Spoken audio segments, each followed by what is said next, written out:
Hello, আসসালামু আলাইকুম। আমি জুয়েল এবং ফার্মার আপনাদের সবাইকে স্বাগতম। আশা করি সবাই ভালো আছেন, সুস্থ আছেন। তো ভাই, এই ভিডিওটি একেবারে বাস্তব তথ্য ও অভিজ্ঞতার ভিত্তিতে তৈরি, কোনো আবেগ বা অবাস্তব উদাহরণ ছাড়াই। যারা নতুন খামার শুরু করতে চান বা অনেকদিন ধরে ছোট খামার চালাচ্ছেন কিন্তু লাভ করতে পারছেন না, এই ভিডিওটি আপনার জন্য।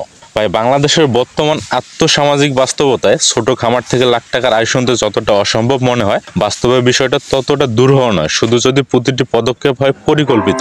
আমাদের দেশের অধিকাংশ খামার শুরু হয় না কোনো ব্যবসায়িক পরিকল্পনা নিয়ে, বরং শুরু হয় হঠাৎ সিদ্ধান্তে বা অন্যের কথা শুনে। কেউ গরু পালে, কেউ মুরগি, তো কেউ মাছ চাষ করে। কিন্তু একসময় গিয়ে দেখা যায় খামারের মালিক নিজেই জানে না সে লাভে আছে নাকি লোকসানে। কারণ শুরু থেকেই কোনো হিসাব ছিল না, লক্ষ্য নির্ধারিত ছিল না, এবং সবচেয়ে বড় কথা হলো ভাই, একটা সুনির্দিষ্ট কাজের ধারা ছিল না। একটা ছোট খামার মানে প্রথমে বুঝে নিতে হবে নিজের জমির পরিমাণ, শ্রম দেওয়ার সামর্থ্য, মূলধনের হিসাব এবং স্থানীয় বাজারের চাহিদা। অধিকাংশ ক্ষেত্রেই দেখা যায় মানুষ খামার শুরু করে 2টা বা 3টা গরুতে। এটা খারাপ কিছু নয়, বরং এটাই বাস্তবতা।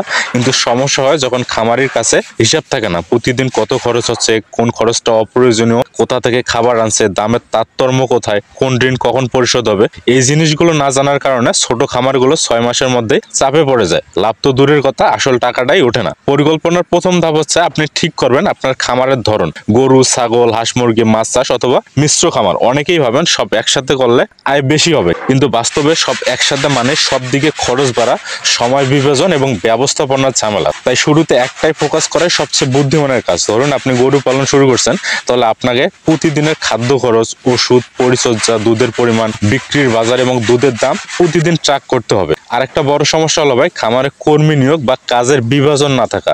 ছোট খামারে অনেকেই সব কাজ একাই করেন, এটা অনেক সময় সম্ভব হয় না। আবার পরিবারকে সাহায্য করতে বললেও তারা সবসময় পারছে না বা আগ্রহী হয় না, ফলে দিন দিন কাজের মান কমে যায়। অনেক সময় গরুকে সময় মতো খাওয়ানো হয় না, পরিষ্কার পরিচ্ছন্নতা ঠিক রাখা হয় না, ফলে দুধের উৎপাদন কমে যায় বা গরু অসুস্থ হয়। এসব জিনিস শুনতে ছোট হলেও এক একটা কারণ খামারকে লোকসানে ফেলে দিতে পারে। তাই ছোট খামার হলো একটি রুটিন থাকা দরকার, যে কে কখন কাজ করবে, কোন খাবার কখন দেওয়া হবে, পরিষ্কার করার সময় কখন, মাসে কয়বার ভেটেরিনারি চেক আপ হবে, এসব নির্ধারিত থাকা খুবই জরুরি। পরিকল্পনা মানে শুধু কাজের রুটিন না, আর্থিক পরিকল্পনা এর অংশ। অধিকাংশ ছোট খামারি যারা আছি আমরা, তাদের মূল সমস্যা হলো মূলধনের ঘাটতি। তাই শুরুতে বড় কিছু করার চিন্তা না করে ছোট পুঁজি দিয়ে ধাপে ধাপে বাড়ানোর চিন্তা করতে হবে। যেমন আপনি যদি 1 লাখ টাকা পুঁজি নিয়ে খামার শুরু করেন, তাহলে তার মধ্যে অর্ধেক যাবে গরু কিনতে, বাকি অর্ধেক দিয়ে খাবার, ওষুধ, ঘর মেরামত ইত্যাদি চলবে। কিন্তু সমস্যা হয় যখন কেউ সব টাকা দিয়ে গরু কিনে ফেলে এবং পরে খাবারের জন্য ধার করে। এরপর সময় মতো দুধ বিক্রি না হলে ঋণ বাড়ে, সুদ জমে এবং খামার টিকিয়ে রাখা কঠিন হয়ে পড়ে। অথচ আপনি যদি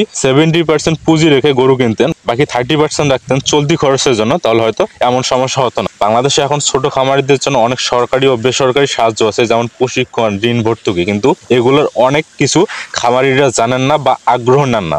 আবার যারা জানেন তারা সঠিকভাবে কাগজপত্র তৈরি করতে পারেন না বা ঋণ পান না। অথচ একটি সঠিক পরিকল্পনা থাকলে আপনি সহজেই সরকারি সহায়তা পেতে পারেন। অনেক সময় দেখা যায় ব্যাংক বা এনজিও লোন দিচ্ছে 4 থেকে 6% সুদ হারে, কিন্তু খামারিরা খোঁজ না নিয়ে স্থানীয় মহাজনের কাছ থেকে 15 বা 20% সুদে ধার নেন। এতে আয় যা হয় সবটাই ঋণ শোধ করতে চলে যায়। তাই পরিকল্পনার মধ্যে ফাইন্যান্স ম্যানেজমেন্টটা থাকা খুবই জরুরি। আপনি কোথা থেকে লোন নেবেন, কতদিনে পরিশোধ করবেন, কিস্তি কত হবে এবং কত আয় হলে আপনার জন্য সেটি লাভজনক হবে। আরেকটা গুরুত্বপূর্ণ দিক হলো বাজার ব্যবস্থাপনা। অনেক খামারি সারা মাস গরুর দুধ পাচ্ছেন, পরিচর্যা করছেন, অথচ বিক্রির জায়গা নেই বা মধ্যস্বত্বভোগী দালালের কাছে কম দামে বিক্রি করছেন। একজন খামারির মাসিক আয় নির্ভর করে তার বাজারের উপর। আপনি যদি নিজেই বিক্রির ব্যবস্থা না করে অন্যের উপর ভরসা করেন, তাহলে লাভের একটা বড় অংশ চলে যাবে দালালের পকেটে। তাই ছোট খামার হলে শুরু থেকে নিজের বাজার তৈরি করতে হবে। হতে পারে তাই স্থানীয় বাজার, বাসাবাড়ি বা চার দোকান বা হোটেল বা ফেসবুকের মাধ্যমে সরাসরি বিক্রি। একজন খামারি যতটা দক্ষ হবে বাজার ধরায়, তার আয় ততটা বেশি হবে। পরিকল্পিত খামারে প্রযুক্তির ব্যবহার আরো একটা গুরুত্বপূর্ণ দিক। আপনি যদি প্রতিদিনের খরচ, দুধ উৎপাদন, ওষুধের সময়সূচি, গরুর ওজন বা রোগের লক্ষণগুলো মোবাইলে নোট করেন, তাহলে আপনি যে কোনো সময় বুঝতে পারবেন কি হচ্ছে, কোথায় সমস্যা হচ্ছে।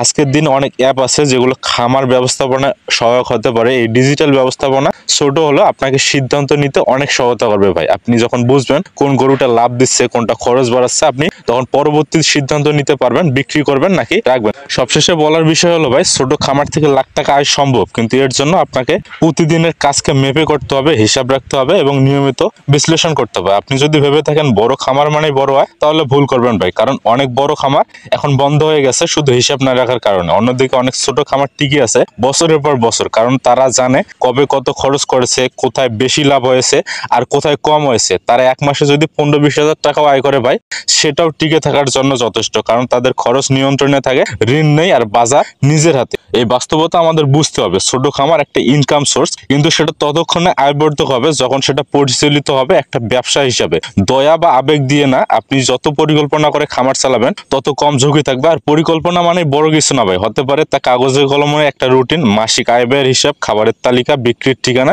ঋণের হিসাব এবং ওষুধের তারিখ, সবকিছু একসাথে করলে 1 বছরে আপনি নিজের খামার থেকে লাখ টাকা আয়ের পথ তৈরি করতে পারবেন। এই পথ কঠিন না, শুধু সঠিকভাবে হেঁটে যেতে হবে। সবাই ভালো থাকবেন, সুস্থ থাকবেন, দেখা হবে আগামী ভিডিওতে নতুন কোনো জিনিস নিয়ে। সে পর্যন্ত আল্লাহ হাফেজ।